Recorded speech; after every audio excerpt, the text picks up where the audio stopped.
just me, or does it feel particularly chilly tonight on the 360 agenda? A double guilty verdict for Brent Harvey. His season and the Kangaroos' fortunes dealt a nasty blow by the Tribunal. Fremantle rolls the dice this time on a Nathan Fyfe suspension. Guilty of striking Jordan Lewis, but quibbling over the details. Steve Johnson's still hobbled with that foot ailment. It's going to keep him out of the dress rehearsal against the Hawks. I'm Gerard Whateley, here's Mark Robinson. This Tuesday night is footy from all angles. Hello, Robbo. Hello, Gerard. Chilly, you reckon? Nice little pun. Nice little pun. Bloody freezing when I was coming in. I was driving up here and I thought, tonight, I reckon... Oh, can I go into it? Ask me what my matinee is. What is your matinee? My matinee, Gerard, is the Ice Bucket Challenge. Now, as we know, last night, or if you don't know, last night, Gillon McLachlan and the AFL crew tipped buckets of cold water over for motor neurone disease. And, we spoke about Neil Danaher last night. It's really important. It's going around the world and they're raising tens of millions of dollars and it's just fantastic. So anyway, Gerard's been challenged tonight to dump a bucket of icy water over yourself. Port Adelaide had a crack today. Did you see that? I've heard about it. Have a look at it. I challenge David Koch and Carl Stevanovic tomorrow morning. Hopefully, Gerard Whateley tomorrow night on Fox Sports. You've got to nominate three people. He nominated me, your mate Carl, and my mate Gerard Whateley. Here we go. Ice Bucket Challenge.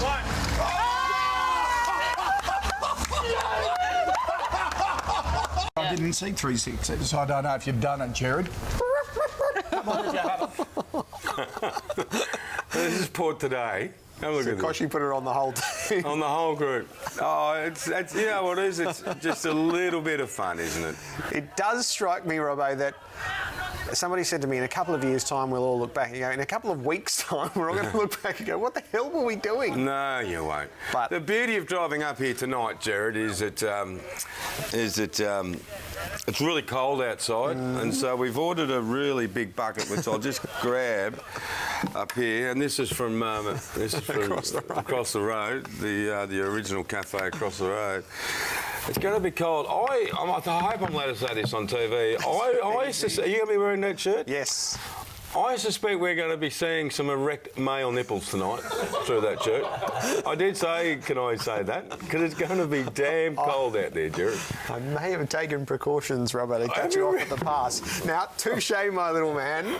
We have you got something band for name? you. You got band well. name? What have you got? You were absent last week when Alistair Clarkson came in to directly address you. Yes.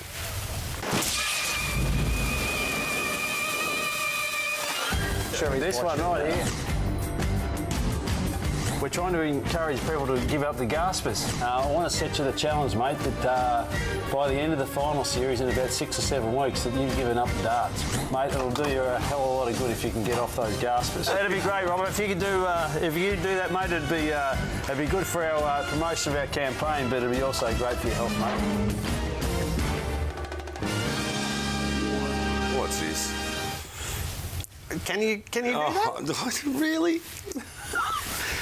Can I do it? You probably should want to, but no. I don't underestimate the challenge that it is, so I'm not being flippant about it. I heard it, I saw it. Have you tried before? Yeah, once actually. How'd you go? 6 weeks. Okay. Yeah. It's a start. Anyway, how's the tribunal going? I'm not going to talk about this now. I'd rather take a bucket of cold water over my head. I'll give it some thought. Let's get into the agenda. It is serious because it shapes North Melbourne's post-season. It shapes Brent Harvey and his finals aspirations. A heavy suspension coming his way. Now, the case was sent directly to the Tribunal, which caused a lot of consternation in itself. This was how the Match Review panel chairman, Mark Fraser, set it up. Why did you decide to send it straight to the Tribunal? We found it was quite difficult to grade, similar to the Brian Lake one with the arm on the throat, difficult to grade, or the hands on the throat. This one's the arm on the throat, and also that throw over the shoulder, which I hadn't seen before, can potentially be dangerous. So we thought that in its entirety it was good to talk through it, so have both sides go through the incident and come up with a decision. That decision is a 3-week suspension. Julian De Stoop is at the tribunal for us. Jules, take us through the details of the Harvey case. Yeah, good evening, guys. Yeah, essentially it was split into two. The first one being the action where Brent Harvey threw Liam Picken over his shoulder. Brent Harvey pleaded guilty to that part of the charge, but then pled not guilty to the second part of the charges, where he had his forearm on Liam Picken's neck. So he said that was the case because Liam Picken was holding him by the top of the jumper pretty forcefully. He was only trying to get away, and at no stage was he trying to hurt Liam Picken. The medical report also backed that up, and in the end the jury found him guilty on both counts, and once that happened it really came down to what the penalty would be. Now the AFL counsel Jeff Gleeson was pushing for a 3-week penalty, which should be increased to 4 with his 40% loading, and he said the 40% loading had to be seen to be more significant than the guilty plea from Brent Harvey, because it was only a partial guilty plea. Now the counsel for Brent Harvey said it can't be 3 weeks because this is really only at the low end of the misconduct scale, and if you say it's 3 weeks, you're suggesting that is significantly higher. So the jury went away and they came back, and in the end the decision was 341 points. And as we know, the massive ramifications for that and Brent Harvey is the fact that he is out of North Melbourne's first final. So he was absolutely shattered when he left the tribunal, furious with the decision, and as we say, it means that he won't play again this season unless North Melbourne get through that first final in a couple of weeks' time. So stay there, Jules. Robbo, I want to talk to you about this first. You went straight to Twitter and said too much. I thought it was too much. I'm going to have to take it back. Yeah, we just walk one step at a time. You said last night a week wasn't enough, so you're in the 2-week I was camp. in the 2-week camp. And with the loading, so this is 2 weeks up to 3 because of his record. So this is a 2-week suspension, and because of the way the system works, he's been landed with 3. Yeah, I'm going to change my mind again, and I can do that because I've got a brain. I did not take into any consideration the slinging of Liam Picken over the shoulder to the ground. That is dangerous. I didn't even think about that. I went straight to looking at this. I think, in hindsight, that Brent Harvey's lucky to get 3. He picked up a guy and slung him straight over, body slammed him into the ground, and then jumped on his throat. I think 3 is applicable. I think maybe even 4. I think 4 satisfies me. I didn't even think about that first one, Jared. Okay. Did it register with you? Yes, yeah. This is poor strategy. I'm happy to say this. I said this to you last night. The only strategy open to Harvey was to go to that tribunal tonight and plead guilty, and separating it. And his argument, he may well fully believe his argument, but it's not married up with what's on the vision. So I believe he's gone in and argued a nonsensical case on the second part, and he's probably been nailed additionally for it. He certainly hasn't got the benefits of the guilty plea to the whole, no, he hasn't, which I think would have kept it below the 300-point threshold. Just before you do, Jeff Walsh, leaving the tribunal tonight, had this to say. What do you think, Jeff? We're obviously disappointed with the level of the penalty, but it is what it is, and we've got a range of options. We'll assess all that in the morning. We have a look at appeal. Thanks, guys. Thanks. There'll be no appeal here. There are no grounds for appeal. There is nowhere for North Melbourne to move. This wasn't a tribunal acting irrationally. No, it wasn't. And because of the way the loading has worked against Harvey, this is 2 weeks up to 3. They can't argue manifestly excessive. There are no grounds for appeal here. Harvey will serve 3 weeks and he won't play again this year unless North Melbourne win the elimination final. Yeah, I have to tell you, only an hour ago I tweeted that I thought it was a bit harsh. I was looking at 2, but looking at that and soaking in that first incident, I don't know why Brent Harvey would think he'd get away with that. Even if he didn't put his hand into his throat, Boomer can't do that. The first incident deserves a week. That's not allowable in our game of AFL football, to sling someone to the ground like that. Boomer. Is Jules still there? Are you still there, Jules? Yes, he is. Jules, can you hear me? Yeah, just keep going. There's a slight delay. Righto, mate. I got you, Robbo. Jules, you said that Harvey was really shattered with the decision. Do you think he was disappointed with himself, or do you think he was disappointed that he actually got 3 weeks? Oh, no, Rob, I think he didn't think this was worth 3 weeks. And talking about the flip over the shoulders, he basically said that Liam Pickering made contact with him and he rolled his shoulder, and that's why he came over the top. So he believed he was simply not guilty of that charge. He did understand the fact that it could, potentially cause some serious injury, but he was adamant that he was guilty on that one, but he didn't believe it was overly serious. But no, he wasn't disappointed with himself. He was clearly disappointed that this was worth a 3-week penalty. The second case was Nat Fyfe, and we spoke last night as the only room to move here was to try to argue it wasn't an intentional strike to the face of Jordan Lewis. It was a reckless strike that ended up hitting Lewis on the chin. Did they fly that case, and how did it go?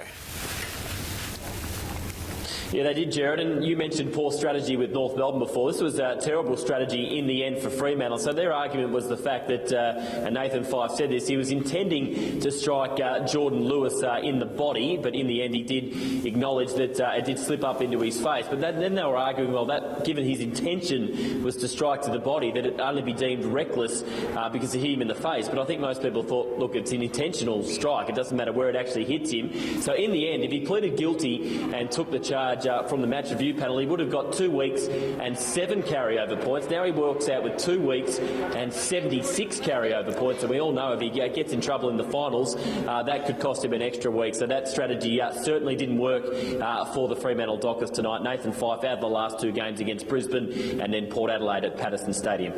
Thanks, Jules. Good on you. I think there's a funny dynamic at play is because not many cases go to the tribunal anymore.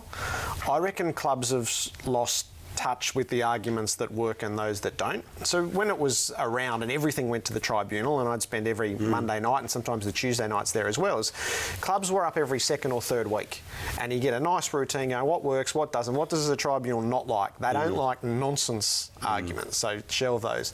But they go so rarely now, I don't think they often get their strategy right, and I think we've seen 2 cases of that tonight. Boil that down to what it means on the field. Fyfe doesn't play again until the qualifying final, and neither does Barlow. He's got the thumb injury. He's going to miss a couple as well, so it's a double blow on the way. Yeah, it is. Still, though, the big one's Harvey. I don't want to dismiss... Okay, well, let's finish with Freo, because Chris Bond's just walking out now, so we'll get the verdict here. Yeah, obviously we're really disappointed with the outcome, but I think it's just a good chance to absorb everything, be able to sit down tonight, tomorrow morning, and then just assess what our options are. So you think you may appeal? Look, we're not too sure. I think it's fair to Nat and to the football club and everyone involved that we take everything into consideration. I think the AFL and our club have an enormous amount of respect for Nat as a ball player. I think it's important for us to get all the information and then go from there. We're disappointed. That was an unusual hearing, though, Bonnie. That seemed to be a bit different from the normal run-of-the-mill. Yeah, a little bit, but from there, we just need to absorb everything. Once we get everything in front of us, then we'll have a better idea of what to do. Were you disappointed you weren't able to really argue your case? Like I said, we'll be able to absorb all of that and have a look at it tomorrow and make our case from there. Thanks very much. So that's live happening at the moment, whether there's an error in law there, but he said he's going to serve 2 weeks. Jared, you should ring him tomorrow and say, boys, just cool your jets. Quote from Chris Bond there, enormous respect as a ball player. He did. When you're running from behind and round arm a guy into the jaw, which has been proven, no, it's not enormous respect anymore, and he has to live with that. He wouldn't be proud of that action. When I first looked at it, Jared, and we spoke last night, I thought he got him about here. I've tried to give him the benefit of the doubt. I looked at it, got Jordan Lewis. I don't know what Jordan Lewis is going to be able to say about the case or about the hit when he comes on in about 10 minutes or so. But it's not good being behind a player 25 metres from the ball and you round some guy into the face.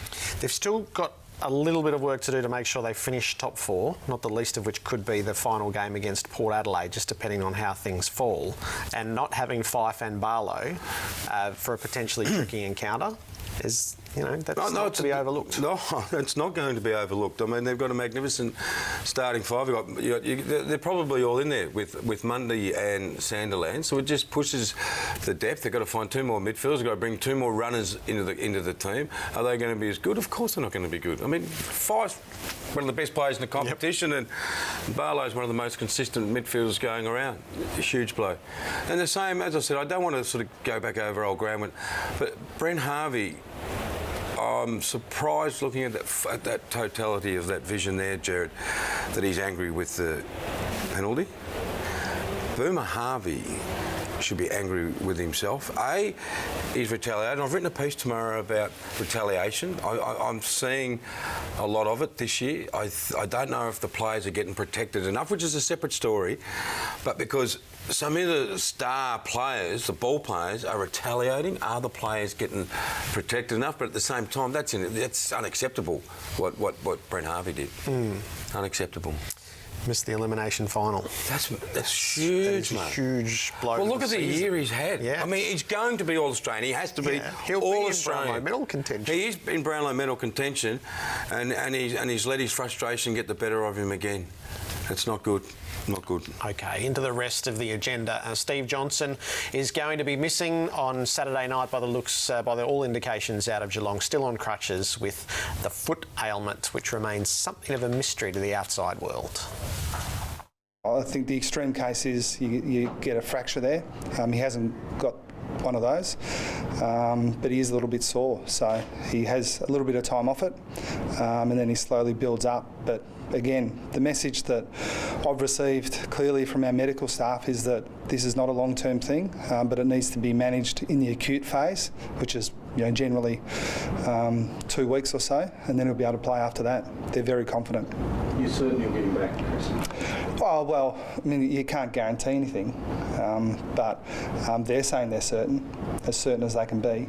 We are going to be very conservative, so the plan was always to keep him off his foot for as long as possible, hence the crutches. He can walk around fine. I just think it'll help him more not to be weight-bearing. So we won't really know for sure until he does weight-bear. But I think, given we've talked about how conservative we're going to be, I wouldn't be putting him in his Supercoach team this week. Too late now. He's already in mine. Fyfe's in mine. Right. Bartel was in mine. Who else went out in the weekend? Beams in mine. Anyway, Cloak was in mine. Enough about you. Steve Johnson. Don't worry about Steve Johnson's league, mate. Worry about my Supercoach team. The thing about... The acute phase, 2 weeks, clearly not playing Saturday night. Whether he plays round 23 in Park against the Lions, who knows? Maybe he's the first up on qualifying final night as well. Basically, got a hot spot. And you won't be playing until that hotspot goes. Now, how long does it... And when you look... Chris Scott's right. When you see some guy on crutches, you think, oh, no, he's on crutches. They don't want any weight bearing in that area to inflame it or aggravate it, that's all. You know, and he might go off the crutches and by next Wednesday he'll be running around, no pain, no hotspot. It's just a matter of time, isn't it? If it goes into 4 weeks, we might start worrying. At the moment, it's 1 and counting. Slight margin for error. 1 still. and counting. All right, the Melbourne side of things has been such a hot topic, from Paul Roos here last night to training today and all the peripheral views along the way. Do you feel like you're failing at the moment? Oh, yesterday, absolutely. Yeah, you feel helpless. I'm responsible for that. And you ask, are we failing? Oh, absolutely, yesterday, no question that I failed in my duty as the senior coach of the Melbourne Football Club. One of the magical qualities of this game is its capacity to renew hope on a weekly basis. That ended yesterday for Melbourne supporters. It really is a basket case, and I don't say that lightly. Yesterday was just depressing. The game yesterday as a Melbourne great, it must have made you sick in the stomach. It did, Hutchie. It was a sense of deja vu of watching things unfold in front of you that you can't believe. You just cop it now and you accept it, or do you? It was as bad as any loss I've seen. Coaches have been sacked over those sorts of performances. Now, obviously, Paul Roos is not going to be sacked. He's there for the 3 years. Are you embarrassed about the performance? Well, I am.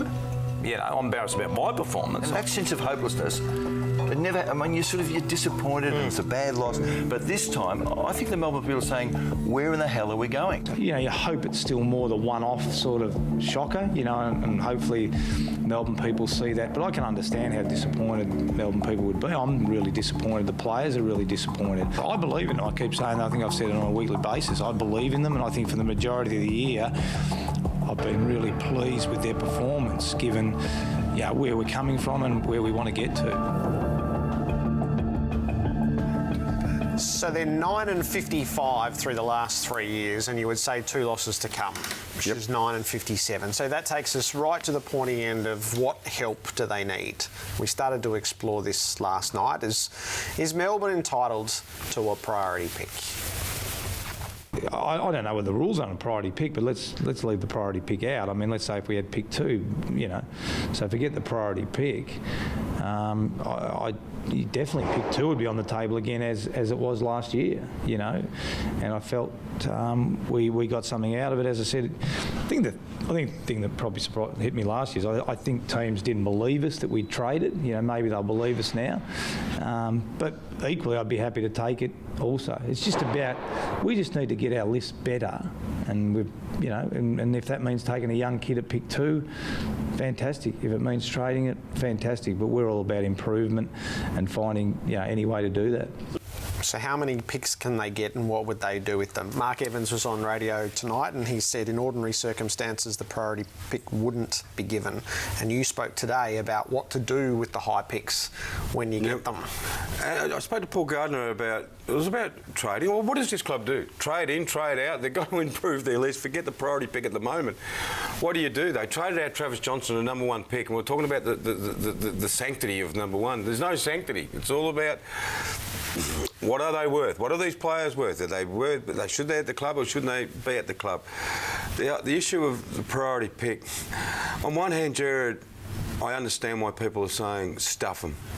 They've had priority picks before, they've stuffed it up, they've had bad administration, they're not developing. You know, where is this club at?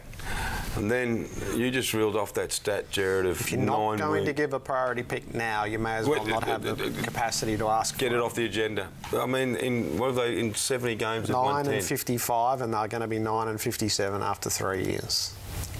If someone said that is the sole criteria, your win-loss, they need 5. In 2014, Jared, with the 2 clubs that have come in the last 5 years, they need 5 priority picks. That is poor, but that's not the sole consideration. So do you think they have their house in order? Yeah, I do. So do I. Yeah, I do. Do you think, this is how I've thought about it today, do you think it would be unfair on St Kilda if Melbourne was given a priority pick? Yeah, this is where it's interesting. St Kilda play what? It has to be measured against something. St Kilda will likely finish below Melbourne. Yeah.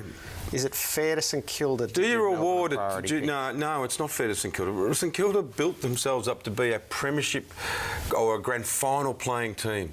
They played in 3 grand finals in the draw. So they built themselves up there. Because of whatever reasons, they've come all the way back down, which is the cyclical nature, supposedly, of the AFL competition. Melbourne have been poor. Do they get it? No, that's not fair on St Kilda. That's not. But I can understand why it is fair that they get it as well. It's not a black and white case for me, Jeff. I won't wear the reward for mediocrity. As that previously would have been the case. Had they been given one at the end of last season, I would have fallen into that camp. Because this is a bit different now. Melbourne does have its... Now, Melbourne's been given a lot of advantages to get its house in order. It's AFL money that's been allowed them to go and get Paul Roos. So they've already handpicked Peter Jackson. So they've already had steps. I think that is a much more nuanced issue than it's been given credit for by those who are just going, no. I think that's something for the Commission actually to debate. If the Commission said yes, I would not be disappointed, Jared. No, I wouldn't be manning the barricades. No, and if they said no, I wouldn't be saying, oh, beauty, they shouldn't get one either. I think it's a really difficult decision. Cameron Ling's not going to Melbourne. He had 3 distinct suitors, and he's chosen, revealing tonight that he's going to remain in the media for the next couple of years. Asked whether that was the end of his coaching prospects, he used the phrase, you never say never, which doesn't sound to me like a bloke who's going to coach. Who the two were? Geelong, Melbourne, and... I don't know who the third one is, and Ling wouldn't name the third one. Why not? Well, it was Richmond was always put in the mix, but I don't know how far they got. I haven't got any comment, to be honest. He doesn't want to coach. OK. I love him in the media. I think he's a real wise footy head.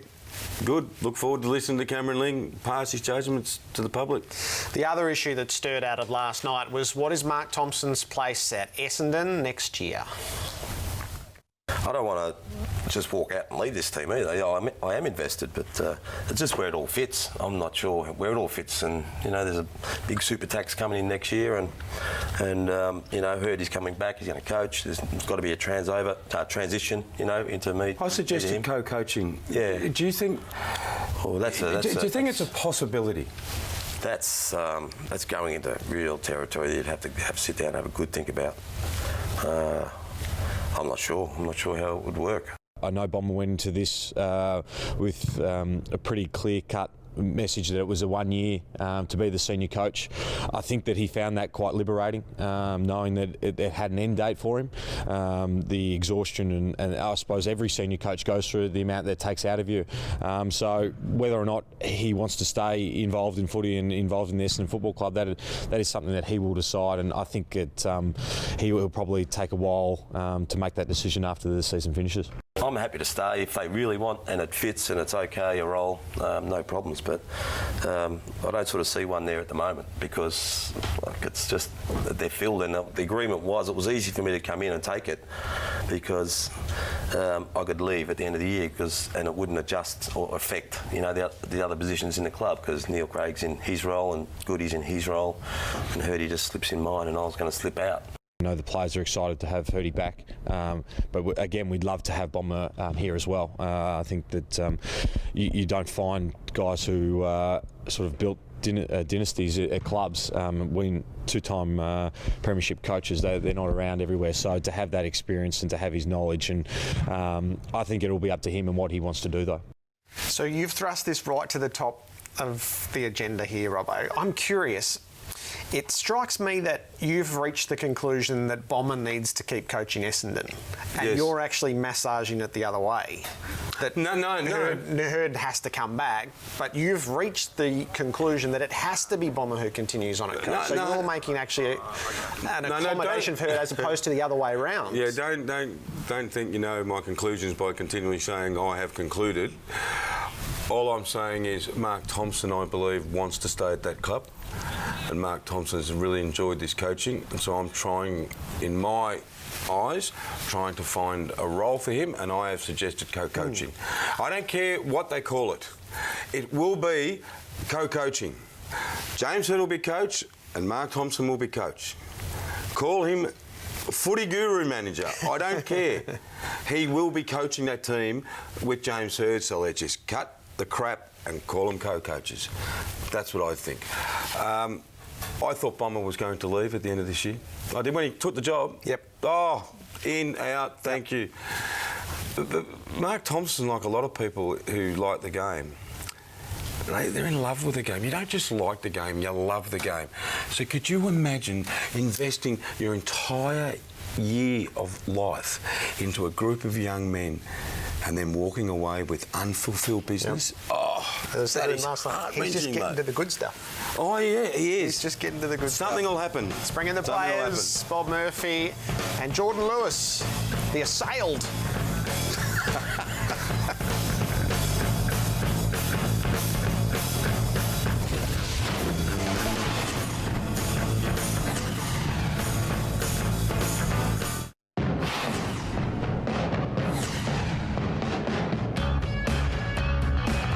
Dunwood's full forward, Rivers over the top, trying to get it out of bounds. Kelly, sometimes you can be too adventurous. Here's Kelly, he's Menzel tries the boot out and kicks it.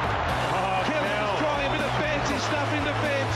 Staggering error from the veteran, and Menzel almost by accident has kicked a goal, his second. Oh, Kelly will have nightmares about that for the rest of his life. Can you believe that? James Kelly, 252 games. I'm not sure he's done anything as bizarre as that. foibles. Bob Murphy, welcome. Hello, boys. Jordan Lewis, hello. Hello. The assailed. What? Yes. What's the assailant? The assaulted. The assailant. Oh, okay. The assailant. You were assaulted. Crazy moments. Foibles. Have you had moments like that?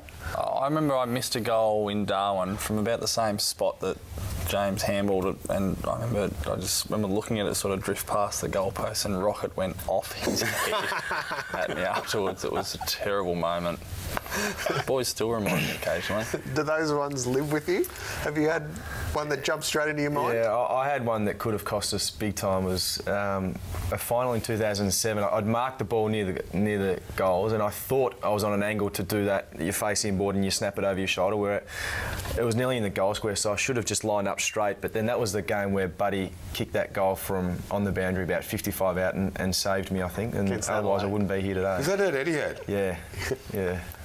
Dear. That was a game, it can happen to the best of you, not only James Kelly, but then Corey Enright.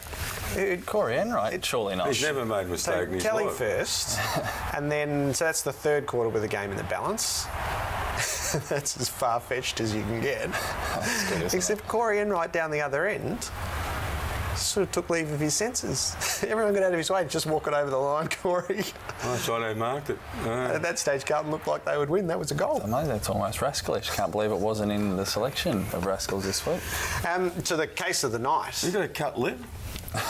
No. Is that a cut lip? Do I have a camera on his lip? It looks like a cold sore. Is it a cut lip or not? No, it's not at all. Hang on. Which camera do I have to look away from? This one here.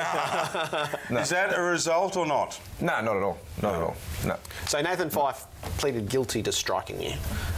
So what happened? Oh, I think, sometimes in games, your intention is to do one thing and unfortunately another thing happens, and I think that happened in that case. I think we all know that he's not a dirty player, and You are, but he's. Yeah, I don't hold any. I'm not going to sit here and hold any grudges. What's happened has happened, and I don't think he meant that, and I think he came out tonight. And sometimes you hit someone's shoulder, and for whatever reason it bounces up. And you went down quick. You went down pretty easy. Yeah, I know. And that's what I got home. My fiancée said too. So it's it's one of those things. It shocked me a little bit, but there's no. So it went off. It went off the shoulder. Just show Robbo how hard. Like, what, do you want me to show you the force as well? I will take a hit. I wouldn't do it to you. You'll be on the floor. Oh, right, Barry Hall. Did it stun you? I mean, you got up and you looked. You don't look the best most of the time in a game of footy, but you really looked groggy. So did it take a bit out of you? I think when you're not expecting something, look at you. It does sort of rock you a little bit. But I came to my senses pretty much straight away, and there was no effects after that. So I moved on and continued to play the game. So and played the game well too. Was the review today? Yeah, it was. Yeah. So we spoke a lot about Fremantle last night, so we'll park them to one side. What was there for Hawthorn? Was that a disappointing afternoon? Yeah, it was. I think when you come out of those games, you don't really understand what has happened, and I think the most disappointing thing was the effort that we put out. There was clearly some examples there where they had a free run at the ball, and Robbo set an instance last night where Hill was able to kick that goal and he ran past 5 people, and those sort of plays aren't really what we expect from our group, and that was probably the most disappointing thing to come out of the review is the effort that we put on. It was a big game, and we played it up to be a big game, and we really wanted to get Fremantle over there on their home ground, and we weren't able to do that, and that was a disappointing thing that we weren't up for the fight. In what you saw, Bob, what did you see in Fremantle? And do you share the view that a lot of us have that they just returned to premiership contention? Yeah, that's what I'd sort of held the line with Fremantle, having played them, and I watched them pretty closely. I always thought they had a second wind. I think they're back to somewhere near their best. So it was I watched the second half of the game. It was it was a pretty impressive performance. Were you more surprised by their return to their ferocious defence, or more surprised by their ability to run and use the ball? Oh, a balance of both, I think. Yeah, I think we know how devastating their defence can be, especially against the best attacking side in the comp. So to see them sort of split the game open a few times, I think was a bit of a warning for the rest of the league. But having said that, I think the teams who are in contention would have seen Hawthorn get beaten on the weekend and thought, oh no, that's going to be their one, and they won't. You'd be lucky to get that one again. Sorry to say this, I was really, really disappointed in the Dogs yesterday. I really was. So when the young guys do their rehab, go home, and when they come in the next day, do they talk about a game like Hawthorn and Fremantle? Do your teammates say, "Did you see that last night?" or is it still not wallowing, but in the depths of your own performance the day before? I didn't have any conversations about that particular game, but those are the conversations that do happen. And even sometimes in a review, I know in the backline review, there'll be edits of other teams and say, this is what we're talking about. Look at the way these guys do this. Yeah. When we played Fremantle early in the year, we looked at a lot of Fremantle clips and look at the way they defend here, and it's but yeah, those conversations happen all the time. You've got to be as hard as and as disappointing as our loss was, you've got to still absorb improvement wherever you can. So Geelong and Hawthorn now 2 and 3. There's a fair chance it's going to be 2 and 3, same two teams in a qualifying final. David Hale used the phrase today, maybe a bit of cat and mouse on Saturday night. Is there a level of awkwardness about playing a team that, in all likelihood, you're going to play 2 weeks down the track for keeps? I don't think so. I think we did it. Was it last year with Sydney or the year before? Definitely with Sydney. So. I think we've played each other so many times now. You can probably come up with some sort of special formula to beat the other side, but at the end of the day, it always ends up being a great game. Both sides try different things, but it really does come down to effort at the end of it. And I think that's the biggest thing that we need to improve on from last week is that. No doubt it'll be a cracking match again, and we'll probably back up and do it again 2 weeks later. So it's good for the footy fans, and we always want to play in front of the big crowds and the big games. But I don't think we'll be holding anything back. You can't afford to, can you? I mean, you're 2 weeks from finals. You're not going to be trying something that's not going to be used. I mean, it's just going to be... I think Al Clarkson was on last week with you, Jared, and you asked him the question about, is this a 7-week final series? The question was so great, I didn't even hear the answer. So can you tell what was his answer? Yes, it's the perfect preparation for those hardened games at the end. Hard games, and you just got them one after the other. Yeah, it is. Even from the weekend against Fremantle, sometimes you can get a little bit complacent in the lead up to finals, but it's certainly from the weekend. It was a little bit of a jab to say, hey, finals is just around the corner. These are the few things that we need to tighten up with, and it's not our game plan, let me tell you. It's more, as I said before, the effort and the output that the players are putting out there, and those are the little things that you don't want to let you down come finals. On the broader issues of the game, if there is a chance for input on the sub and the interchange cap, and potentially the removal of the sub, which might come at the expense of a little bit of air in the interchange cap, that might come down as well. Does the sub still have its place now that there's a cap? I'm not too sure with this. Anachronistic. Yeah, I kind of think pretty small on this. My sort of major thought is, or not thought, concern is just about the changeover period. So you guys are smarter than me. You can see the bigger picture and the effect it has on games and clubs and seasons. I kind of think about if the proposed changes come in, how that will affect players in that short-term gap of going from 120 in a sub to then 80 and none. Sort of think, wow, that'll be a pretty sharp adjustment. I kind of lean on you for these things, Jared. I think from there. What do you think? The sub has outused its worth. How long we have it for? Cap. Well, we didn't have an interchange cap. The AFL have told us that they're married. I don't think they're married. I think the sub rule is just a rule. But seriously, I don't think it's got anything to do with anything. If it went it goes. If it stays, it stays. I don't even know why it's there. But because it's there, I see players come on and affect games. I say, oh, that's good. He's not a bad player. So he's fresh. And if it's not there for all my other times in my life, I say, God, good players stand up late in games, don't they? You know, it's neither here nor there. If you had a vote singularly on the sub, what would you go for? I would say to get rid of it. I don't think it's does anything? It does anything, yeah. And I think if the AFL said quietly to the clubs, let's leave the sub out this week, I don't think anyone would notice. I don't think it's had that sort of impact and the impact that they thought it would have on one being congestion and injuries. I don't think it's served any sort of purpose. We've had games this year where teams have lost players. GWS on the weekend lost their two captains and their full forward. And they played an unbelievable brand of football, which is built on, you know, resilience and courage and fighting, which sets up, you know, culture. You know, and then, we got the sub here. It's just so irrelevant, in my opinion, the sub. And they announced it before every game. And the sub today is, I feel like you're yelling at the top of my voice, who cares who the sub is? Do you care? I don't. I think Jonathan's... I'm conflicted because... Me boy, Gia, he's the sub, so... Other than Gia? Yeah, no, other than Gia. You don't care, do you?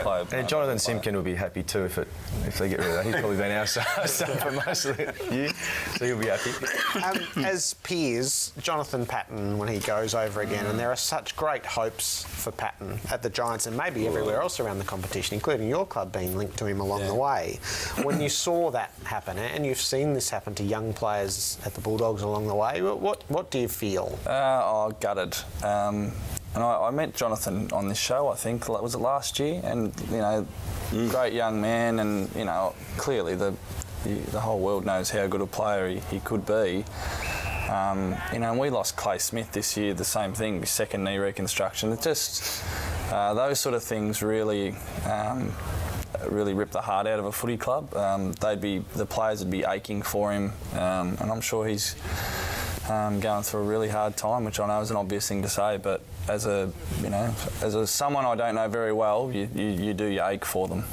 Yeah, you do feel for him. And I remember talking to Max Bailey. I said, out of the three, which one was the hardest? And he said the second one, because you've just come off an knee injury and you know exactly what you need to do, but it's a long road back, and he said out of the three, the second one was probably the hardest. So, you know, you do feel for him in that sense, but he has got youth on his side, and the hardest thing is to watch that vision and see how easy and inconspicuous, and he just jumped off and just tried to land on one of his legs, and you can do your ACL just like that. Yeah, it's a horrible story. Is there a hard part for him that he hasn't yet been able to put forward his case? We all know from his junior footy that he was destined to be a star. He's shown bits and pieces, but he hasn't yet been granted a fair run at it to go, this is the player I am and can be. Yeah, I suppose that would be the frustrating side of it to him, but I think all the footy world knows that he hasn't had his chance yet. And I hope for his sake that he comes back and he absolutely dominates the competition, because that's, you know, what he deserves. I think to be so young and to go through 2 knee reconstructions I can't comprehend that, and no one here could probably comprehend that, because it could be the making of him. You know, that's a big challenge to overcome so early in your career. He's obviously got the physical attributes to come through this. When he does, that's a big mental armour to have on your side as well. Okay. We're on to the rascal to finish. You owe me $50. We put some money on Jordan Lewis for the Brownlow. I've got Jared's 50. I need your 50. We've got 150. You've got another 2 votes on the weekend. Only 2? I think Pav might have got Bog. Stephen Hill was pretty good too. Yeah. We've got him in a race of 7. Okay. We've got him in. He's in, mate. Okay, does that mean I get to go? I think, Rascal? You know, Rascal tonight. It's a bit of a different look tonight. Tonight, if we'll roll the footage, it's Rascal Keno, so you can play at home. Who gets involved out of the people on the screen? Which one did you pick? That was the trainer. I went the one. I thought it was on the left. Yeah, I thought it was going to be the far left. I wish it was the far left. What's he got in his hand? I don't know. It's pretty chilled. It's a bit of grip. I think helps you grip the. Now we've got an ice bucket challenge. Yes. You're staying around for it, I hear. Yeah, I'm going to hang around. Are you really over time in this, eh? Hey. I'm putting a target on my back just by being involved. All right, see you in a few minutes. He has got band-aids over his nipples. Good luck for the weekend. Thank you. Okay, it's Tuesday night football here on Fox Footy. A bit of Durham and a bit of Dunstall to get you through. The Hawks and the Eagles from way back.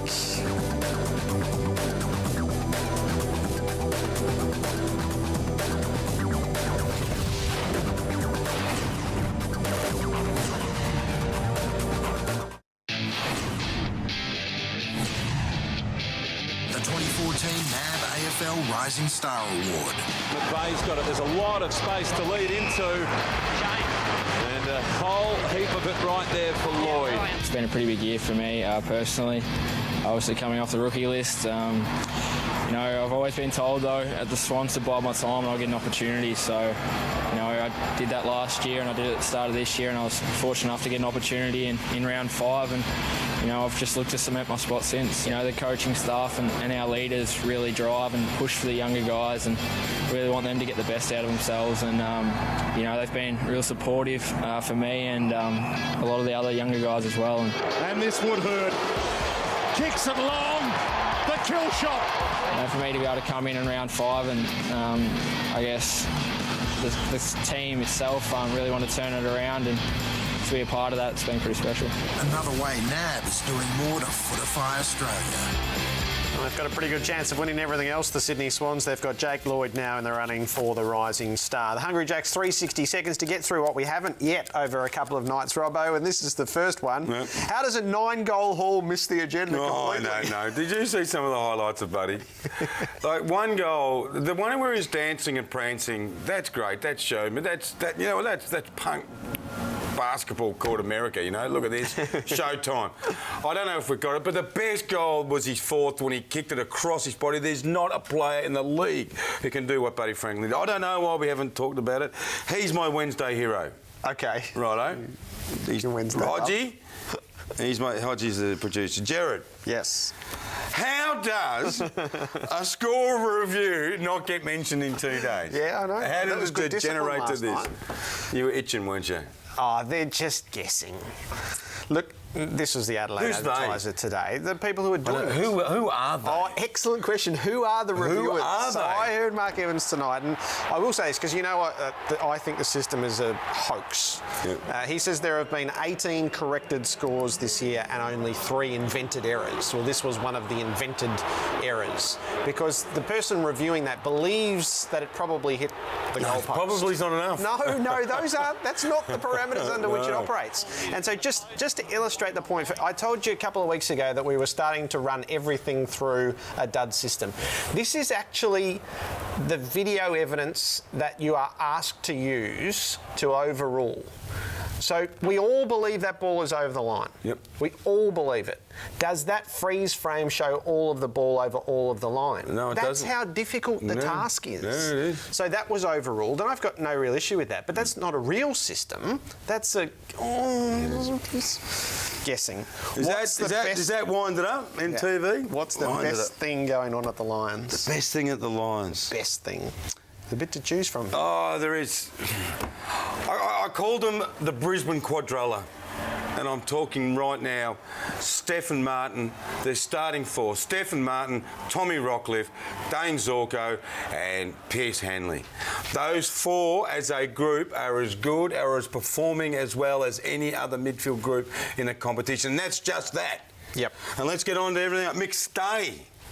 McStay, Jared. Get used to calling that name. All right, 1-sentence answer. Is freezing finals ticket prices an act of good faith? That is exactly what it is. It's an act of good faith from an administration to the people. Is Port making up the numbers?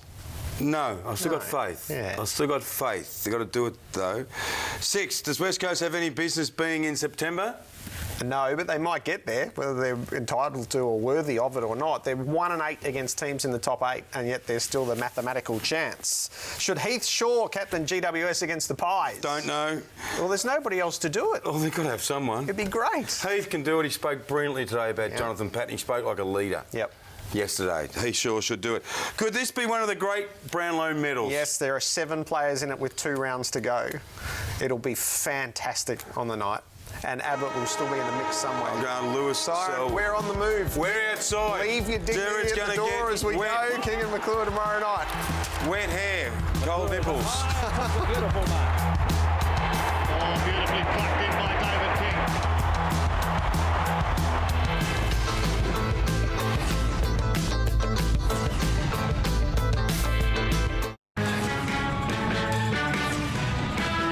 He knows this ground. He knows the angles. Can he finish?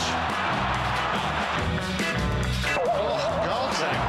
It doesn't even score from there. Kelly. Well, Kelly. Oh, sometimes you can be too adventurous. Yeah, you can put this down. 44 metres out. Nice mile, Spuds.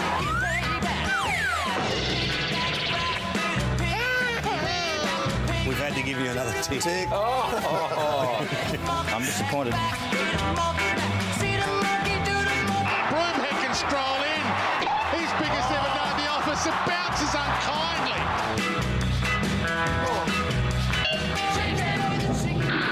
Everyone watching at home's taking a bit of a deep breath. I challenge David Koch and Carl Stevanovic tomorrow morning. Hopefully Jared Waitley tomorrow night on Fox Sports. Well, welcome back. Here we are on Dorker Street in South Melbourne. Jared Waitley is doing his ice bucket challenge. I just got to check it something first, Jared. Ooh. Ooh. Are you ready for the bucket from the Rascal CEO, Robert Murphy? For the Reverend.